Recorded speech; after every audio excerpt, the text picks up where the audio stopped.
नमस्कार दोस्तों, मेरा नाम है विजय कुमार गिरी और मैं आप लोगों का एक बार फिर से स्वागत करता हूं अपने यूट्यूब चैनल जिसका नाम है सुहा क्लासेस फॉर एग्रीकल्चर। दोस्तों, आज हम लोग पढ़ने वाले हैं फाउंडेशन बैच में एग्रोनॉमी जो हमारा सब्जेक्ट चल रहा है। इसका आज अपन लोग 20वां लेक्चर पढ़ने वाले हैं। इसमें हम आज एक तिलहनी फसल पढ़ेंगे।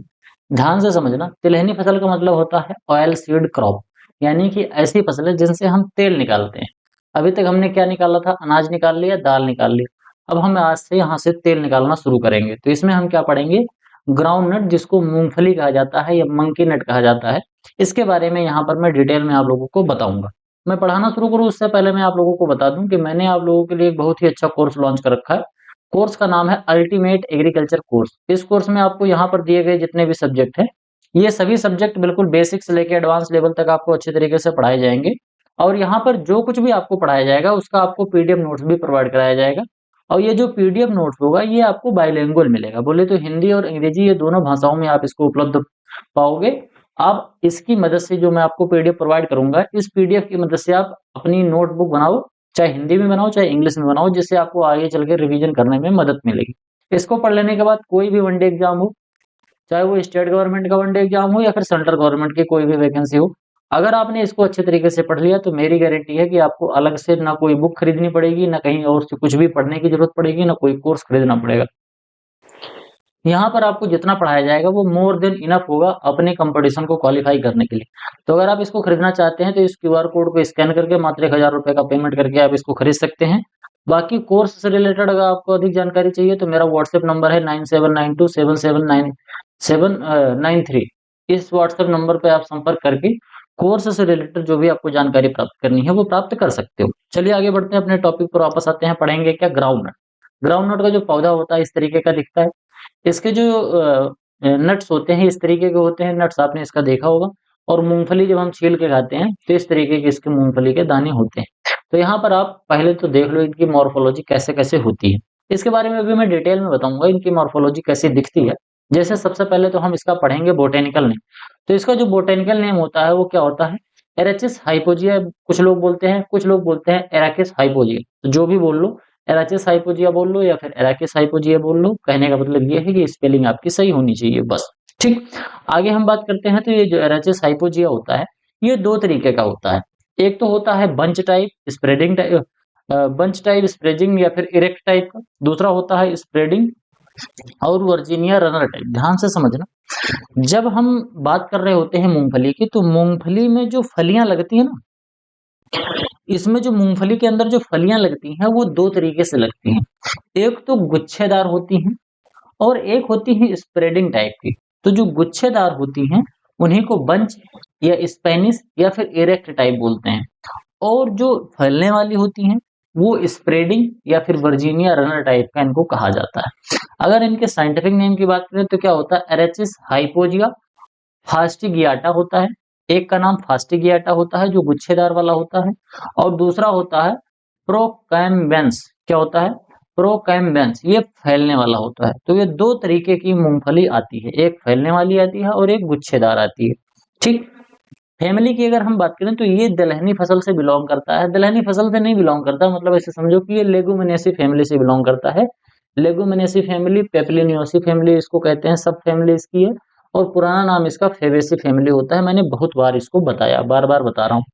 जब हम तिलहनी फसल की बात कर रहे होते हैं तो तिलहनी फसलों में दो ऐसी फसलें हैं जो कि हैं तो लेगुमिनेसी की, लेकिन इनको तेल के रूप में बहुत इस्तेमाल किया जाता है। एक तो हमारा ग्राउंड नट है और दूसरा हमारा सोयाबीन है।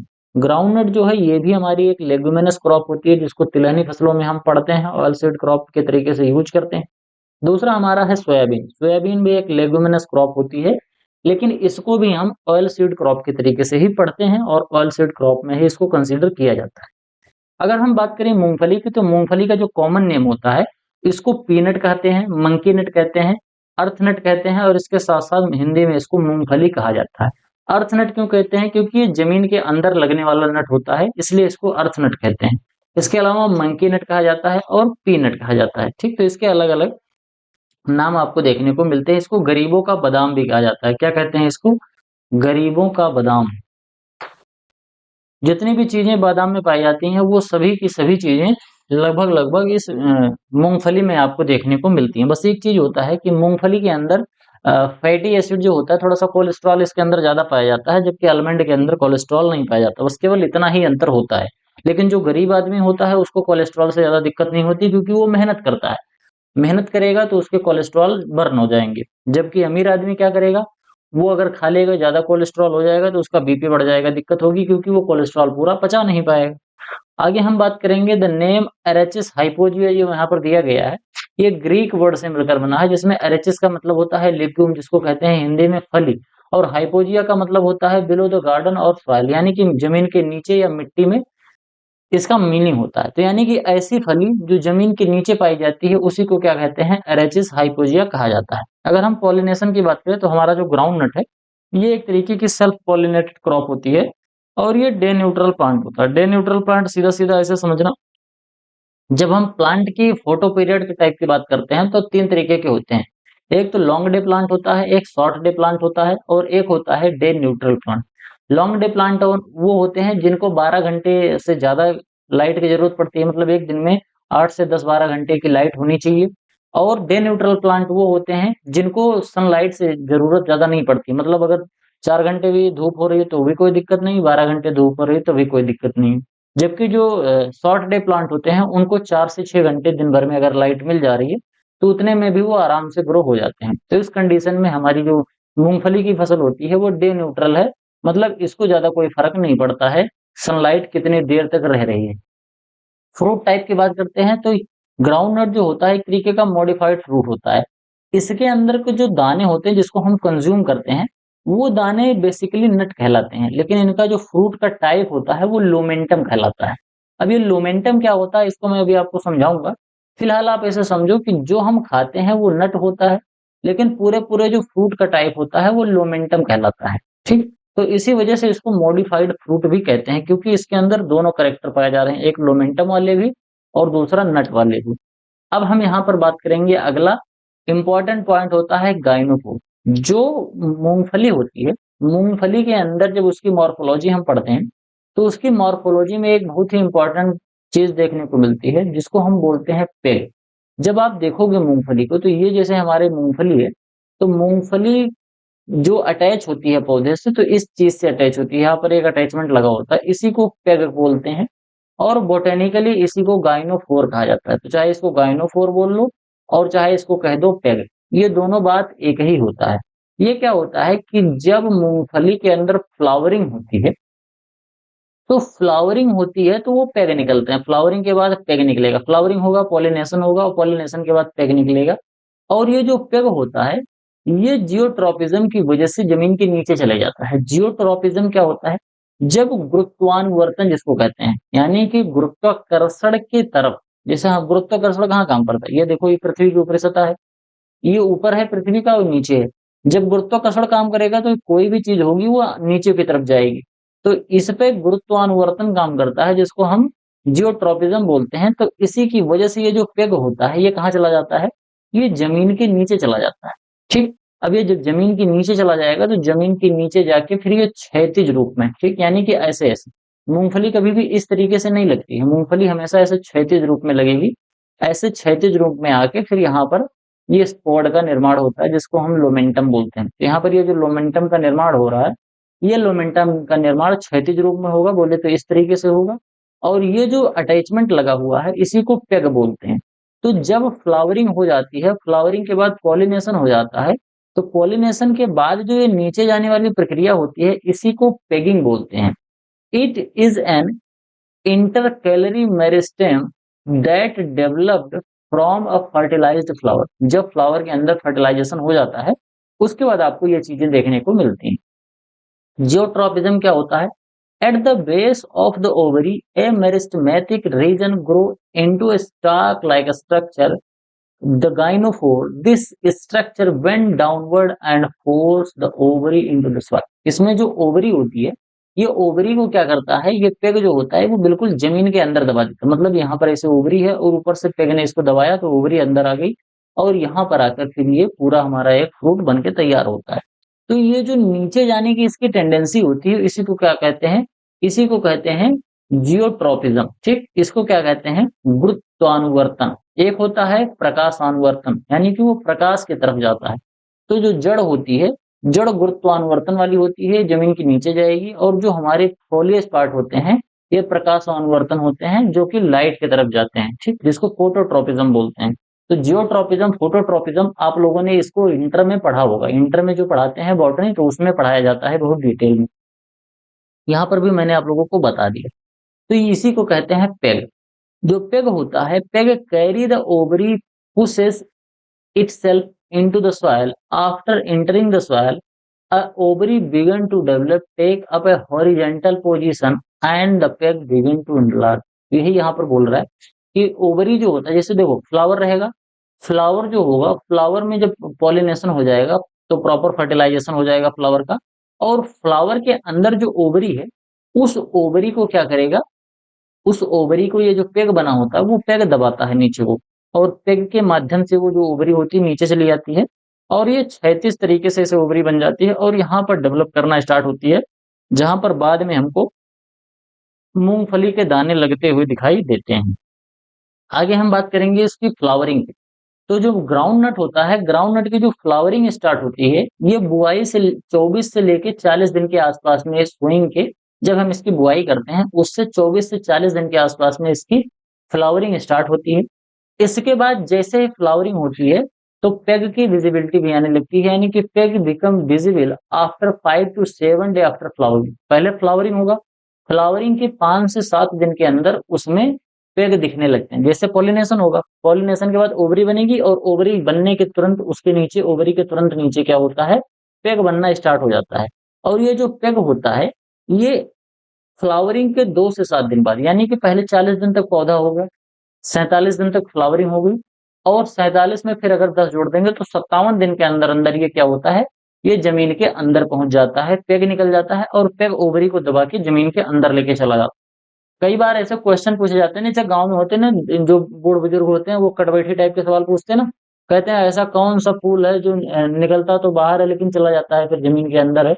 तो ये मूंगफली की बात ही कर रहे होते हैं। उसमें फूल जो निकलता है, वो जब फूल निकलता है तो जमीन के ऊपर रहता है, लेकिन फ्लावरिंग और जैसे उसके अंदर फर्टिलाइजेशन होता है, वो तुरंत जमीन के नीचे चला जाता है पेग के माध्यम से, और अंदर जाके फिर यहाँ पर प्रॉपर तरीके से लोमेंटम का डेवलपमेंट होता है। यहाँ पर एक अगला टर्म है हमारा टेस्टा। टेस्टा जो होता है, ये थिक, जो थिन स्किन पाई जाती है जो सीड और नट के ऊपर, इसी को टेस्टा बोलते हैं। यहाँ पर आप देख सकते हो ये छिलका जो है, ऊपर वाला जो छिलका, इसी को क्या कहा जाता है, इसी को टेस्टा कहते हैं। अगर हम रेशियो की बात करें पेग पॉड और उसके साथ साथ फ्लावर की, फ्लावर पेग और पॉड की, तो ये कैसे होता है ध्यान से समझना। अगर किसी पौधे में 7 फ्लावर निकल रहे हैं, तो उन 7 फ्लावर में से केवल 4 फ्लावर के अंदर पेगिंग होगी, और 4 फ्लावर के अंदर जब पेगिंग होगी तो उसमें से केवल 1 फ्लावर के अंदर पॉड डेवलप होगा। इसको कैसे समझना, जब 7 फ्लावर के जैसे मान लो 7 फ्लावर निकले, अब इन सातों फ्लावर में पॉलिनेशन होगा। जमीन मान लेते हैं यहाँ पर है, कोई फ्लावर अगर जमीन के ऊपर इतने ऊपर हो गया, अब यहाँ पर अगर पॉलिनेशन हो भी गया इस फ्लावर में, तो ये जमीन के नीचे इतना नीचे थोड़ी आ पाएगा, पेग पेग इतना ज्यादा थोड़ी डेवलप होगा कि इसके बहुत ज्यादा नीचे आ जाए। तो बहुत ज्यादा ऊपर जब फ्लावरिंग होती है तो उसकी वजह से डैमेज हो जाता है। कई बार प्रॉपर तरीके से पॉलिनेशन भी नहीं हो पाता है, या पॉलिनेशन होने से पहले ही फ्लावर गिर जाता है। तो इतनी सभी समस्याओं की वजह से जब 7 फ्लावर निकलते हैं तो उन 7 फ्लावर में से केवल 4 फ्लावर के अंदर पेगिंग होती है, ठीक। जब ये पेग डेवलप होगा तो फिर ये पेग अंदर जाएगा। अब पेग अंदर जब जाता है तो उसमें भी कई कंडीशन होती है। कई बार ये पेग अंदर जाके डेड हो जाता है, फंगस के अटैक से मर जाता है। कई बार इस पेग के अंदर जो फली बनने की प्रक्रिया है वो फली बनेगी ही नहीं, ठीक। और सबसे अंत में आता है क्या, सबसे अंत में आता है कि एक पॉड का डेवलपमेंट आपको देखने को मिलता है, ठीक। यानी कि 7 फ्लावर फिर 4 पेग बनेगा और उससे फिर जाके एक पॉड का डेवलपमेंट होता है। इस तरीके से अगर देखोगे तो आप 7:4:1, अगर 7 फ्लावर लग रहा है तो केवल एक फली आपको देखने को मिल जाएगी। इस तरीके से आप यहाँ पर देखोगे एक मूंगफली देखने को मिलती है। जर्मिनेशन की बात करें तो इसका जो जर्मिनेशन होता है वो हाइपोजियल टाइप का जर्मिनेशन होता है। ये हाइपोजियल और इपिजियल, ये 2 तरीके के जर्मिनेशन आपके सीड में देखने को मिलते हैं। यहाँ पर मैं एक एक करके समझा देता हूँ। जैसे कि मूंगफली जो हमारी है, मूंगफली के अंदर हाइपोजियल जर्मिनेशन होता है, तो सबसे पहले इसको समझ लो। इसको क्या कहते हैं? अधोभूमिक अंकुरण। क्या कहते हैं? अधो जस्ट ए सेकंड, अधोभूमिक, अधोभूमिक अंकुरण। ठीक, और इसको क्या कहते हैं? भूम्योपरिक अंकुरण। भूम्योपरिक अंकुरण, इसको ऊपरी भूमिक अंकुरण भी कहते हैं। ऊपरी भूमिक अंकुरण। ठीक, और अंग्रेजी में तो इसको इपीजियल और हाइपोजियल कहते हैं। अब ध्यान से समझना, जब हम किसी भी सीड की बात कर रहे होते हैं तो सीड के पास एक कॉटिलिडन होता है, जिसको हिंदी में कहते हैं हम बीज पत्र। क्या होता है ये एक बीज पत्र होता है। अब ध्यान से समझना, जब बीज पत्र होगा तो उसमें से रेडिकल निकलेगा जो रूट बनाएगा, और प्लूम्यूल निकलेगा जो क्या बनाएगा? फोलियेज पार्ट बनाएगा। तो सबसे पहले तो रेडिकल निकलता है, बाद में ये प्लूम्यूल निकलता है। ठीक, जिसको मूलांकुर और परांकुर कहा जाता है। नीचे वाले को मूलांकुर कहते हैं, ऊपर वाले को परांकुर कहते हैं। अब पहले जब ये मूलांकुर निकलता है तो कई बार क्या होता है कि ये जो मूलांकुर निकल रहा है, ये मूलांकुर नीचे को जाएगा, और जब नीचे को जाएगा तो उस पे ऊपर को फोर्स लगेगा। तो कई बार क्या होता है कि ये जो कॉटिलिडन है ये बाहर निकल आता है। जैसे यहाँ पर आप देखोगे तो ये जो कॉटिलिडन था, ये कॉटिलिडन इस हाइपोकोटाइल जो निकल रहा है, इस हाइपोकोटाइल ये बहुत तेजी से ये बड़ा हो जाता है, और इस सीड को जो जमीन के अंदर था इसको बाहर ले आता है। फिर ये जो कॉटिलिडन है, ये कॉटिलिडन बाहर आ जाता है। अब जब बाहर आ जाएगा तो इसको क्या कहेंगे? ऊपर भूम्योपरिक, ये ऊपर भूमिक अंकुरण या भूम्योपरिक अंकुरण। इसमें जो कॉटिलिडन होता है, इस वाले पार्ट में आपको दिख रहा होगा कि ये कॉटिलिडन देखो बाहर आ गया। क्यों आ गया? क्योंकि यहाँ पर जो ये रेडिकल निकला हुआ है, रेडिकल समझ रहे हो मतलब, यहाँ पर जो मूलांकुर निकल रहा है, क्या निकल रहा है? मूलांकुर जो निकल रहा है इसका, मूलांकुर के ऊपर यहाँ पर ऐसे हाइपोकोटाइल होता है, और ये हाइपोकोटाइल बहुत तेजी से डेवलप होता है, और उतनी नीचे जड़ जा नहीं पाती। जैसे ये बहुत तेजी से अगर डेवलप होने लगेगा, ये इतना ग्रीन वाला पार्ट, और जड़ बहुत नीचे नहीं जा पा रही है, तुरंत नहीं पेनिट्रेट कर पा रही है, तो क्या होगा? ये ज्यादा बढ़ रहा है तो ऊपर खींच के निकल आएगा। तो ऊपर जब बाहर ये निकल आता है तो क्या होता है कि इसका जो कोटिलिडन है, बीज पत्र जो है, ये बाहर आ जाता है। यहाँ पर आपको दिख रहा होगा ये बीज पत्र।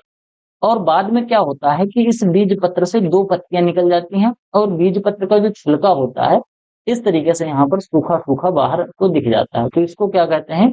इपीजियल जर्मिनेशन, या फिर ऊपर भूमिक, या फिर भूम्योपरिक अंकुरण कहते हैं। यहाँ पर दूसरा है अधोभूमिक अंकुरण। ये अधोभूमिक अंकुरण में जो इसका हाइपोकोटाइल होता है ये ज्यादा बड़ा नहीं होता, हाइपोकोटाइल बढ़ता नहीं।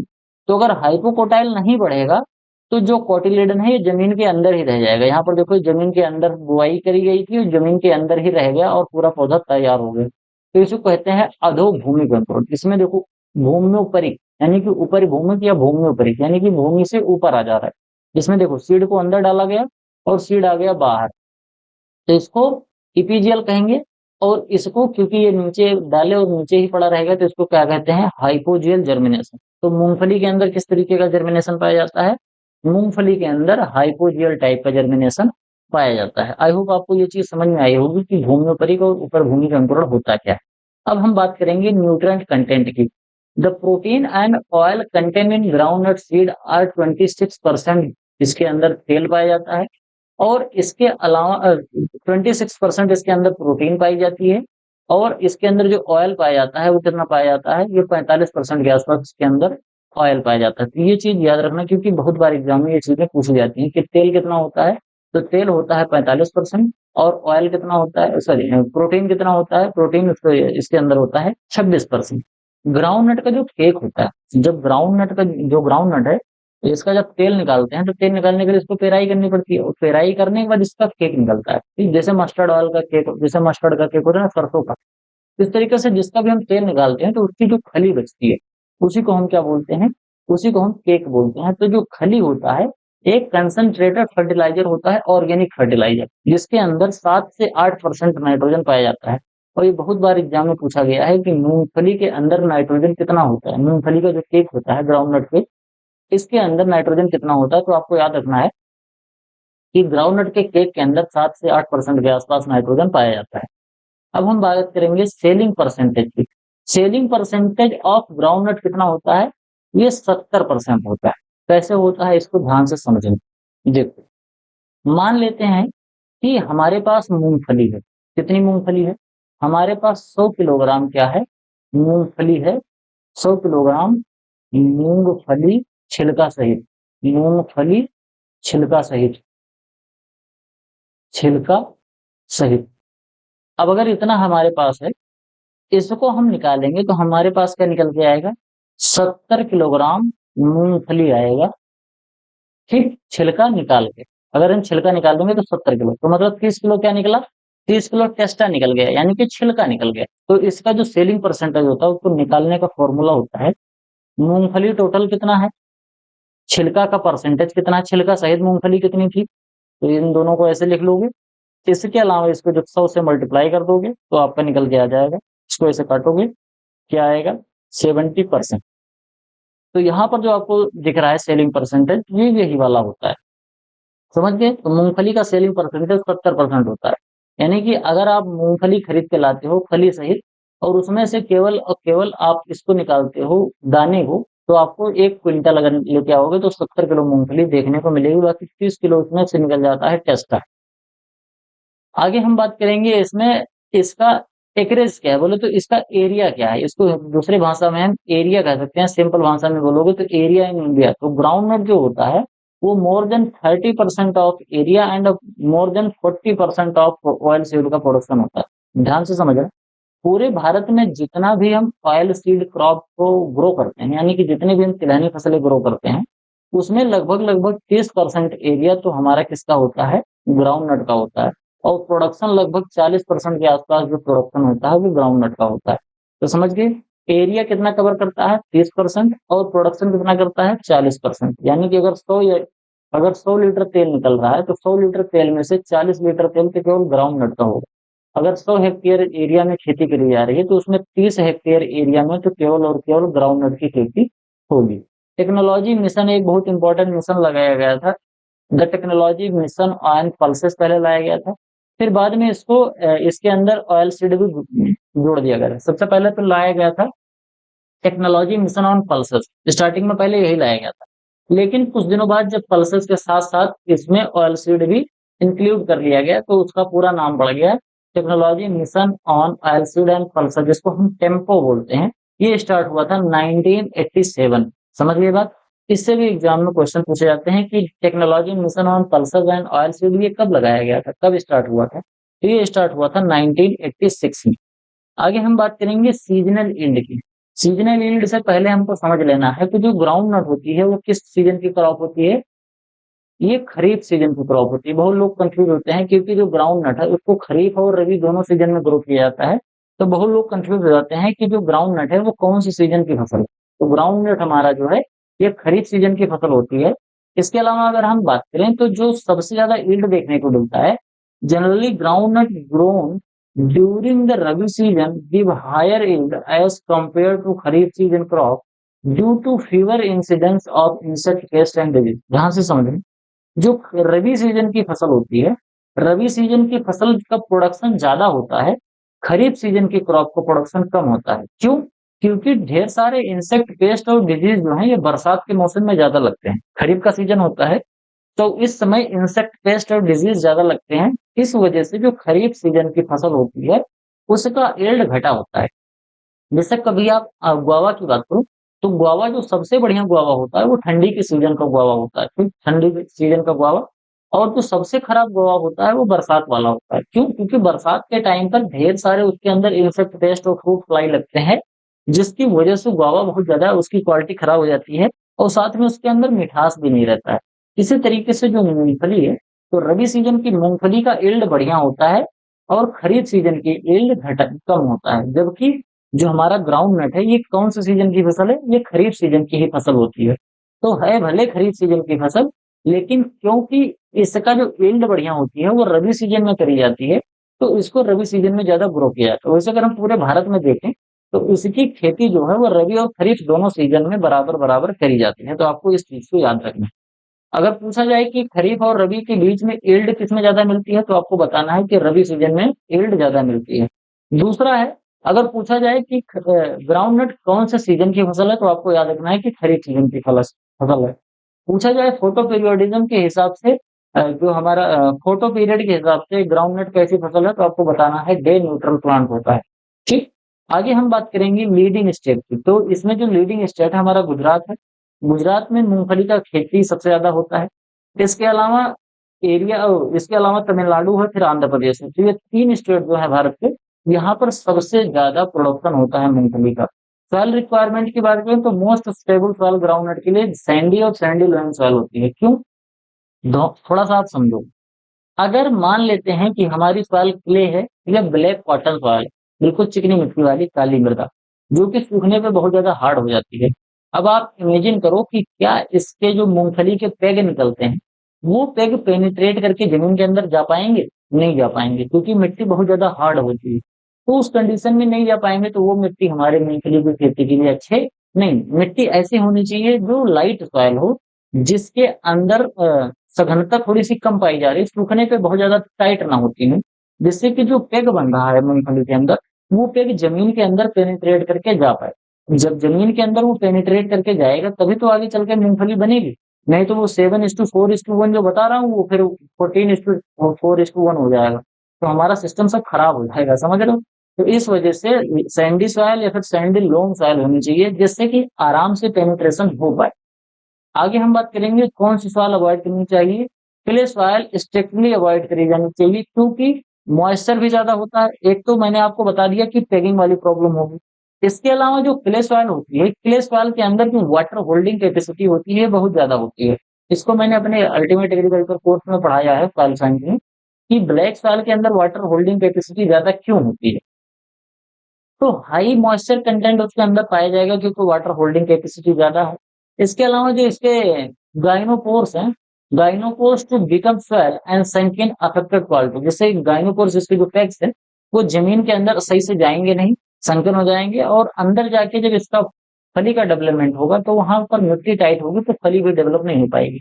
आप लोग देखो, ध्यान से समझना, कोई भी ऐसी फसल जो जमीन के नीचे ग्रो होती है, जैसे मूली है, गाजर है, चुकंदर है, शलजम है, लहसुन है, प्याज है, आलू है, इस तरीके की जितनी फसलें होती हैं, इनके अंदर अगर क्ले मिट्टी में खेती करी जाए, इनकी खेती अगर क्ले मिट्टी में करी जाती है, तो प्रोडक्शन खराब होगा। क्यों? क्योंकि जब हम इसमें खेती करते हैं, तो एक तो वाटर होल्डिंग कैपेसिटी ज्यादा होने की वजह से फसल को ज्यादा पानी मिल जाता है, आवश्यकता से ज्यादा, तो फसल खराब होती है। दूसरी, जैसे मिट्टी सूखती है तो मिट्टी टाइट हो जाती है। अब जब अगर मिट्टी टाइट हो गई तो भी प्रॉब्लम होता है। तो इन दोनों चीजों से बचने के लिए हमको कभी भी ऐसी फसल को क्ले सॉइल में नहीं ग्रो करना चाहिए जो जमीन के अंदर ग्रो होते हैं। जैसे आलू हमारा जमीन के अंदर रहता है, मूंगफली जमीन के अंदर रहता है। इन सभी फसलों के लिए sandy to sandy loam soil अच्छी मानी जाती है। कोड का जो ग्रोथ होता है वो भी काफी ज्यादा अफेक्टेड होता है, क्योंकि सॉइल बहुत ज्यादा कॉम्पैक्ट हो जाती है, सॉइल बहुत ज्यादा टाइट हो जाती है। आगे हम बात करते हैं सीड ट्रीटमेंट फॉर डॉर्मेंसी। इसमें क्या करते हैं, at the time of sowing 0.1% ethrel डालते हैं, प्लस 3 ग्राम थायराम। थायराम जो होता है, ये फंगीसाइड को ट्रीट करने के लिए डाला जाता है, कि देखिए फंगीसाइड होता है जिससे फंगस डिजीज ना लगे। और 0.1% एथरिल का इस्तेमाल किया जाता है, जिससे कि डोरमेंसी ब्रेक हो जाए। जब हम मूंगफली की बुआई करते हैं, तो मूंगफली की बुआई करते समय उसमें डोरमेंसी ब्रेक हो जाए और जल्दी से जल्दी जर्मिनेशन हो, उसके लिए 0.1% एथरिल का छिड़काव, एथरिल से उपचार करते हैं। क्या करेंगे, 0.1% एथरिल ले लेंगे और 3 ग्राम थायराम को मिला के और पूरी प्रॉपर तरीके से सीड को ट्रीट कर लेंगे। उसके बाद फिर स्प्रेइंग करेंगे, जिससे जर्मिनेशन जल्दी से जल्दी हो सके और फंगस ना लग सके। जिससे थायराम हमने डाल रखा है तो फंगस नहीं लगेगी। अब हम सोइंग की बात करते हैं। तो जब खरीफ सीजन में इसकी बुआई करते हैं, तो 3rd वीक ऑफ जून से लेकर 1st वीक ऑफ जुलाई, यानी कैसे समझो कि 21 जून से लेकर और 7 जुलाई के आसपास तक इसकी बुआई करी जाती है। रबी सीजन में नवंबर के महीने में करते हैं, और समर सीजन में लास्ट वीक ऑफ दिसंबर। बोले तो ऐसे समझ लो कि 7 से 28, ये आपका 21 से बाद में करेंगे। 14, यानी कि यहाँ पर देखो 14 से बात कर रहे हैं, तो 14 जून के बाद से 7 जुलाई, यहाँ पर 21 दिसंबर से लेके और जनवरी के लास्ट तक इसकी बुआई करते हैं। तो इस तरीके से तीनों सीजन में हम उस फसल को ग्रो कर सकते हैं। सीड रेट की बात करें तो जो बंचिंग टाइप वाला वेराइटी है, बंचिंग टाइप वाली वेराइटी का जो सीड रेट होता है वो ज्यादा रखना पड़ता है, 100 से लेकर 120 किलोग्राम पर हेक्टेयर। क्यों? क्योंकि ये बंच में लगते हैं तो ये बहुत ज़्यादा फैलते नहीं। अगर फैलेंगे नहीं तो जगह कम घेरेंगी, अगर फैल नहीं रहे हैं ज़्यादा तो जगह कम घेरेंगे, अगर जगह कम घेर रहे हैं तो हमको स्पेसिंग कम करनी पड़ेगी और अगर स्पेसिंग कम करेंगे तो हमारा जो सीड रेट है वो बढ़ जाएगा। तो बंच टाइप की जो वैरायटी है उसमें 100 से लेके 120 किलोग्राम पर हेक्टेयर सीड की जरूरत पड़ती है। वहीं जो स्प्रेडिंग टाइप की वैरायटी है उनके अंदर 80 से 100 kilogram per hectare seed rate की जरूरत पड़ती है। आगे हम बात करेंगे इरिगेशन रिक्वायरमेंट की। जो खरीफ सीजन की फसल होती है क्योंकि ये बरसात वाली फसल होती है और बरसात में बरसात होती रहती है तो इसमें ज्यादा इरिगेशन की जरूरत नहीं पड़ती। ऊपर से ये लेगुमिनस क्रॉप होती है तो लेगुमिनस क्रॉप की वैसे भी वाटर रिक्वायरमेंट कम होती है तो कोई प्रॉब्लम नहीं। लेकिन अगर हम रबी सीजन में इसकी खेती कर रहे हैं तो हमें 5 से 6 बार उसमें इरिगेशन की जरूरत पड़ती है क्योंकि ठंडी के सीजन में भारत में बरसात नहीं होती है या होती भी है तो बहुत कम होती है। समर सीजन में ग्रो करेंगे तो बहुत ज्यादा पानी देना पड़ेगा क्योंकि ग्रो करने के लिए सैंडी और सैंडी लोन सॉइल हमने सेलेक्ट किया है जिसकी वाटर होल्डिंग कैपेसिटी वैसे ही कम होती है। हम सिंचाई करेंगे 8 से 10 दिन के अंदर में फिर सूख जाती है। अब ऊपर से हमने समर क्रॉप चूज कर लिया है क्योंकि समर समर क्रॉप बिल्कुल गर्मी पड़ रही होती है उस टाइम, इसीलिए हमको 10 से 12 सिंचाई इसके अंदर करने की जरूरत पड़ेगी। अब हम बात करेंगे क्रिटिकल स्टेज ऑफ इरिगेशन। इसमें जो सबसे बड़ा क्रिटिकल स्टेज होता है फ्लावरिंग स्टेज होता है, यानी कि जो फ्लावरिंग निकलनी होती है उसके 8-10 दिन पहले हम इसमें सिंचाई कर देते हैं। फिर जैसे फ्लावरिंग कंप्लीट होती है फिर पेगिंग वाली स्टेज आती है जिसमें फेग निकलने लगती है, यानी कि फ्लावरिंग हुई और फर्टिलाइजेशन हुआ और फेग निकलना स्टार्ट हुआ। तो फेग वाली स्टेज भी इम्पोर्टेंट होती है और इसके बाद पॉड जो फॉर्मेशन होता है तो उसमें ये 3 स्टेज जो होती हैं इसमें इरिगेशन करने की बहुत ज्यादा जरूरत पड़ती है। सीधा सीधा आप ऐसे समझो कि फ्लावरिंग से लेकर जब तक हम हार्वेस्टिंग नहीं कर लेते तब तक इसके अंदर पानी की कमी नहीं होनी चाहिए। दूसरी कंडीशन वाटर लॉगिंग भी नहीं होनी चाहिए, दोनों कंडीशन इकट्ठ हो जाएगी। मोस्ट सुटेबल मेथड क्या होता है चेक बेसिन इरिगेशन वाला जो मेथड होता है, यानी कि जिसको हम हिंदी में कहते हैं क्यारी विधि। क्या कहते हैं इसको? क्यारी विधि वाला जो मेथड है ये सबसे ज्यादा सुटेबल होता है। इस तरीके का हमारा खेत है, खेत के बीच में यहाँ पर एक चैनल बना लेंगे और यहाँ पर ऐसे ढेर सारी क्यारियां बना लेंगे। अब इन जो ये जो इतनी ढेर सारी क्यारियां हैं यहाँ पर पानी पटा देंगे तो यहाँ से चलोगे तो यहाँ से सिंचाई इस तरीके से यहाँ पर सिंचाई करते हैं तो इसको क्यारी विधि कहते हैं। ठीक, इस चीज को आप अच्छे से समझ लो तो ये क्यारी विधि से सिंचाई ऐसे करी जाए। आगे हम बात करेंगे इसमें क्या होता है इरिगेशन वाटर प्लस क्यूमुलेटिव इवापोट्रांसपिरेशन। ध्यान से समझना इसको क्या होता है IW अपॉन CPE रेशियो।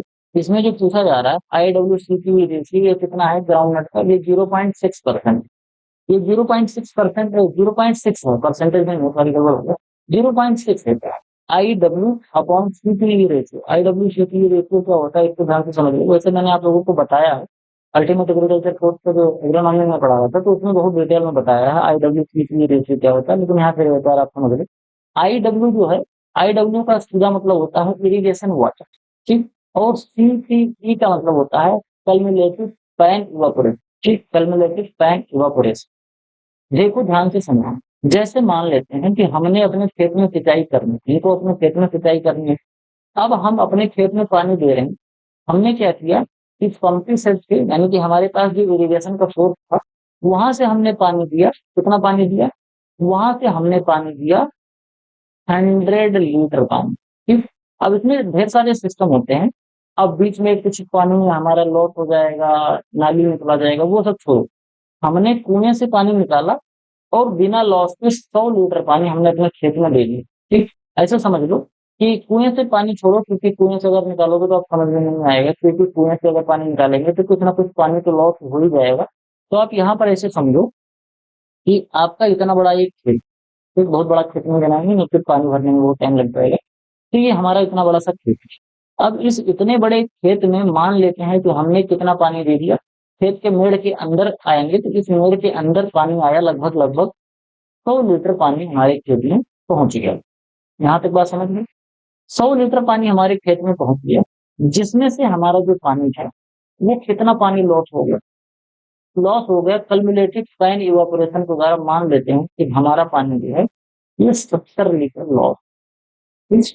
तो इसी का जो रेशियो होता है उसी को क्या बोलते हैं? उसी को हम बोलते हैं IW CPE रेशियो, जिसमें IW कितना है मान लेते हैं IW हमारा है 100। और इसके अलावा अगर हम बात करें तो हमारा कम्युलेटिव इवापोट्रांसपिरेशन मान लेते हैं कितना है 0.6 अगर लाना है तो इस तरीके से आप लगाओगे तो यहाँ पर आपको निकल के आ जाएगा। ठीक, एक बार अगर मैं निकाल के लूँ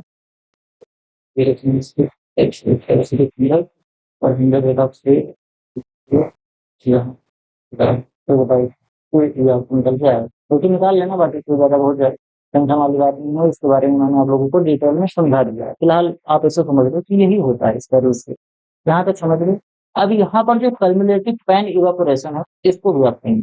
जैसे हमारा इतना बड़ा सा खेत है, अब इतने बड़े खेत में हमने 100 लीटर पानी डाल दिया तो इरिगेशन वाटर हो गया, इतना हमने अपने सप्लाई कर दिया इरिगेशन करने।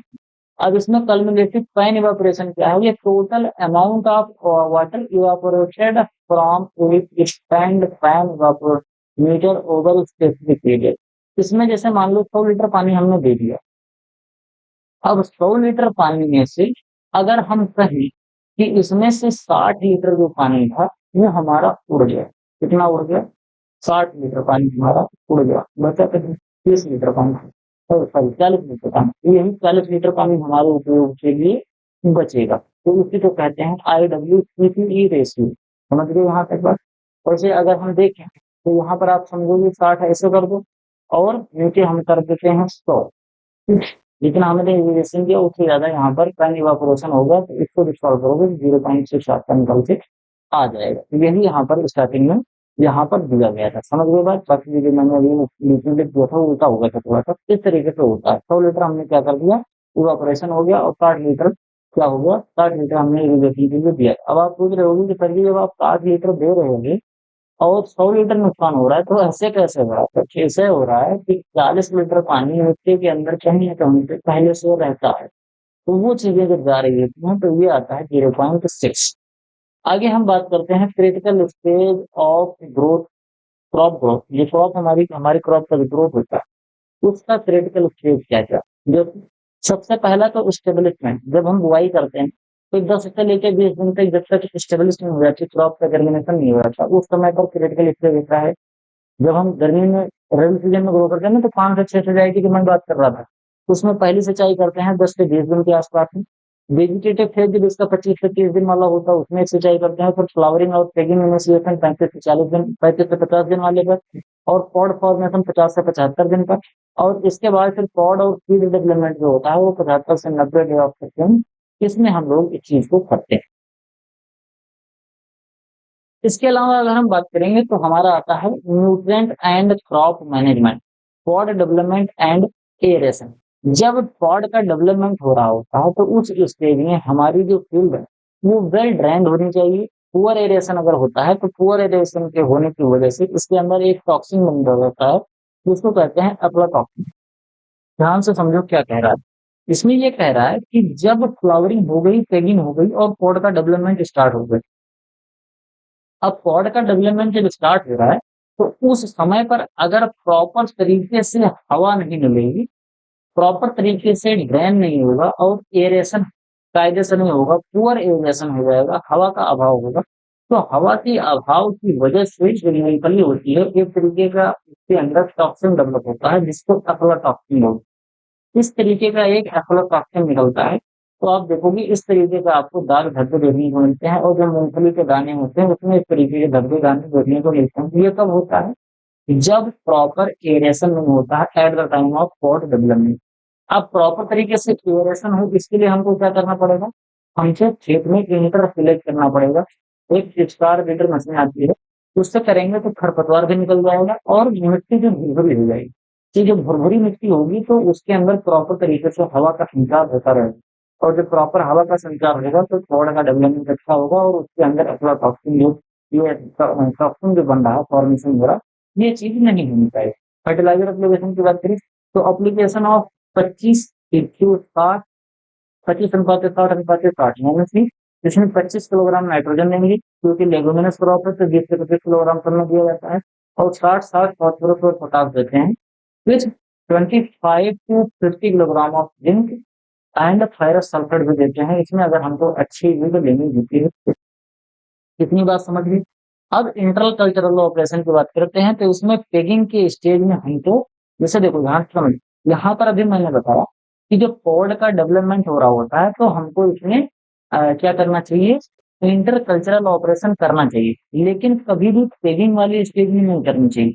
ध्यान से समझो, जैसे ही हमारी फ्लावरिंग स्टार्ट होती है तब से लेकर और जब तक पेग जितने हैं सब जमीन के अंदर नहीं चले जाते, तब तक हमको इसके अंदर किसी भी तरीके की कोई भी इंटरकल्चरल ऑपरेशन नहीं करना, ना तो निकाई गुड़ाई करनी है और ना ही इसके अंदर किसी भी तरीके का वो चलाना है मिट्टी को भुरभुरा करने के लिए।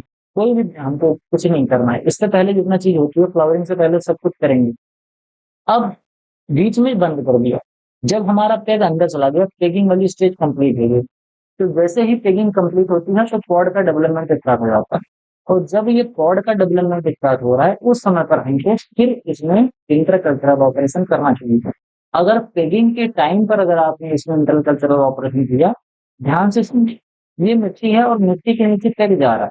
अगर आपने इस मिट्टी को डैमेज कर दिया तो जो पेग नीचे गया था, कुछ पेग अगर नीचे पहुंचे ही थे तो कुछ टूट जाएंगे, कुछ पेग टूट जाएंगे, कुछ ऑटोमेटिक दब जाएंगे। तो उसके अगर बगल से अगर मिट्टी हट गई तो दिक्कत होगी, उसके बाद मिट्टी को जब आप हटाओगे तो हो सकता है ये पेड़ टूट गया। तो ये सब तमाम समस्या होती हैं, इसीलिए we should avoid intercultural operation during pegging stage of ground. Weed control की बात करते हैं तो स्टार बीडर इसके अंदर एक इक्विपमेंट आता है।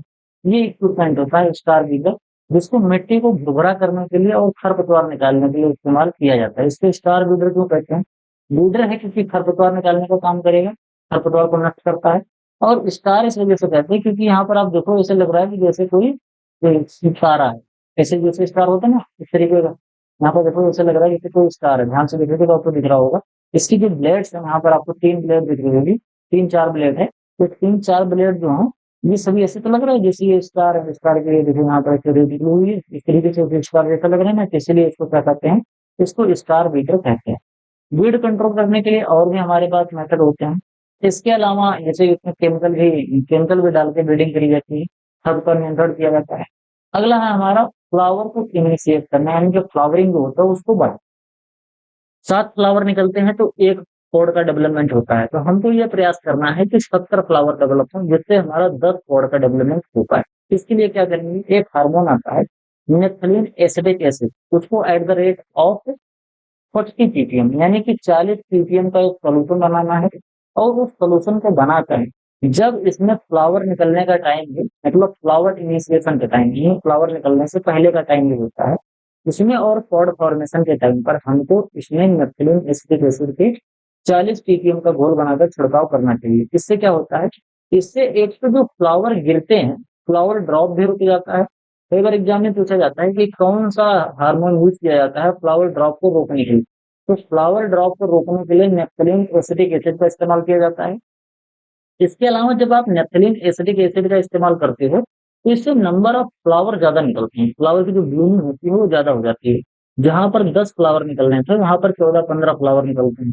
तो ज्यादा फ्लावर निकलेंगे तो अल्टीमेटली हमारा प्रोडक्शन बढ़ेगा, इसीलिए फ्लावरिंग को बढ़ाने के लिए नेफ्थलीन एसिटिक एसिड का छिड़काव किया जाता है।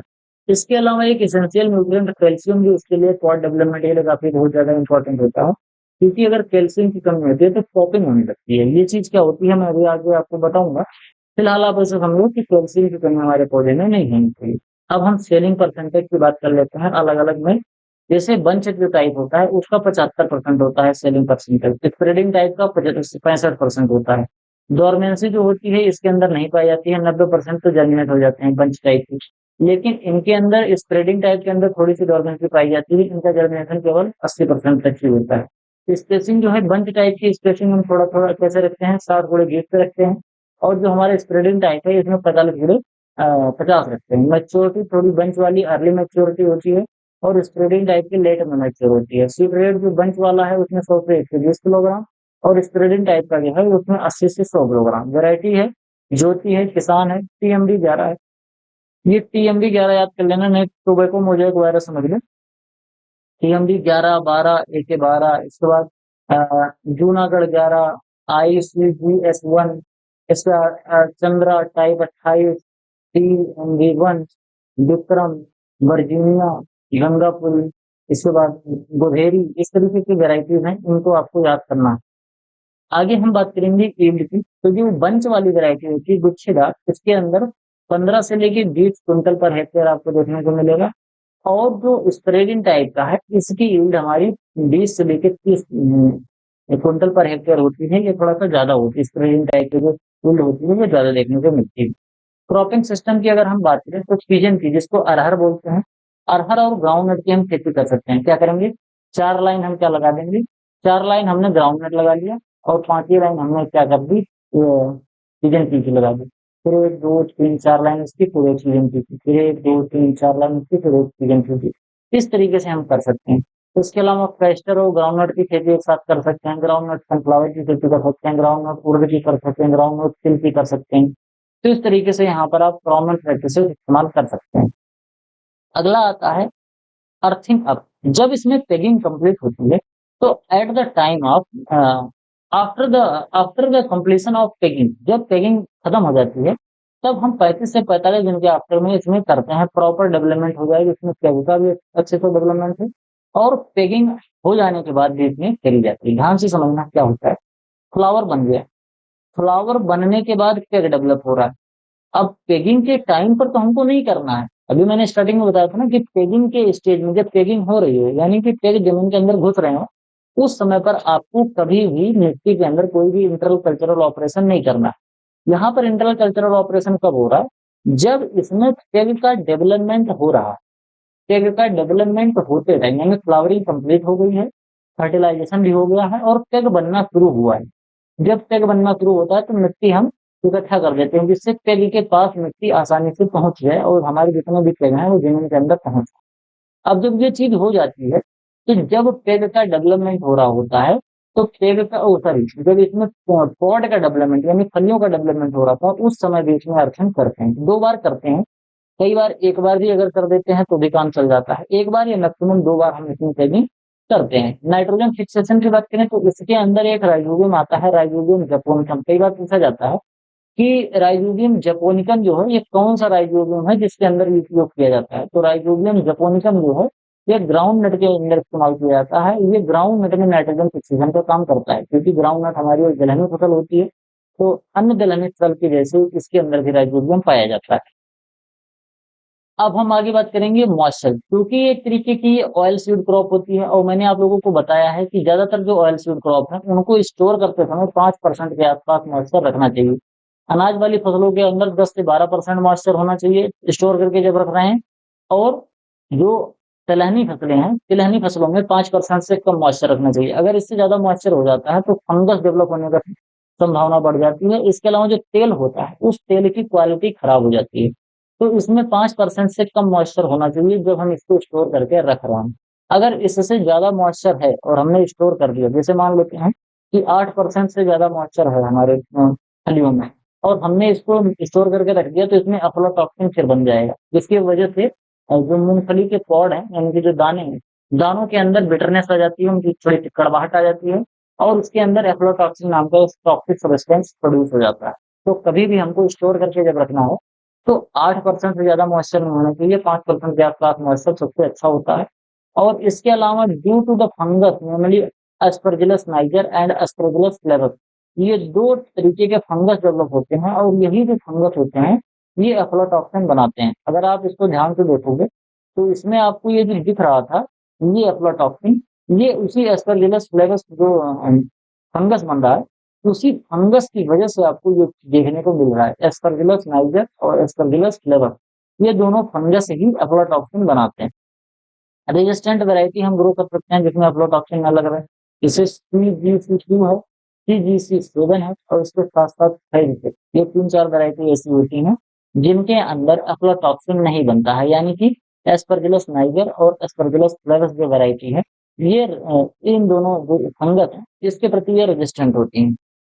आगे हम बात करेंगे मेजर पेस्ट एंड डिजीज की। वैसे मेजर पेस्ट और डिजीज के बारे में मैं आप लोगों को पैथोलॉजी जो मेरा अल्टीमेट एग्रीकल्चर का कोर्स है इसमें बहुत डिटेल में पढ़ाया है, तो मैं यहाँ पर नहीं बताऊंगा, मैं थोड़ा बहुत लेकिन बता देता हूँ।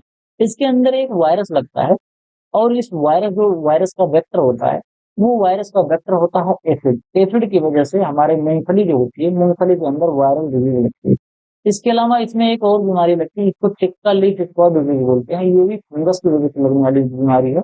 इसमें जो लेट वाली टिक्का होती है इस तरीके का सिम्टम देखने को मिलता है और अर्ली टिक्का जो होता है इसमें इस तरीके का सिम्टम देखने को मिलता है। जैसे माताएं क्या करती थी छोटे बच्चों को, जब हम लोग छोटे थे तो मम्मी क्या करती थी कि आंख में काजल लगाती थी और माथे पे काजल लगा देती थी, तो उसको क्या कहती थी, माथे पे टिक्का लगाया जा रहा है, टीका लगाया जा रहा है। तो वही टिक्का से, उसी टिक्का से बनाया, आपको देख रहा होगा कि ब्लैक ब्लैक लगता है जैसे किसी ने इस पे टीका लगा दिया।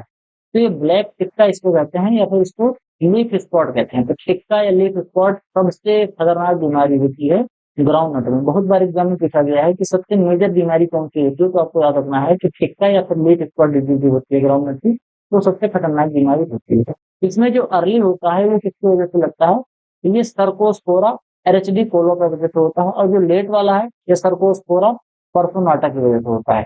आरसीडी कोला की वजह से अर्ली वाला होता है और परफोनाटा की वजह से लेट होता है। एबीसीडी पढ़ोगे तो पहले ई आता है और बाद में एल आता है।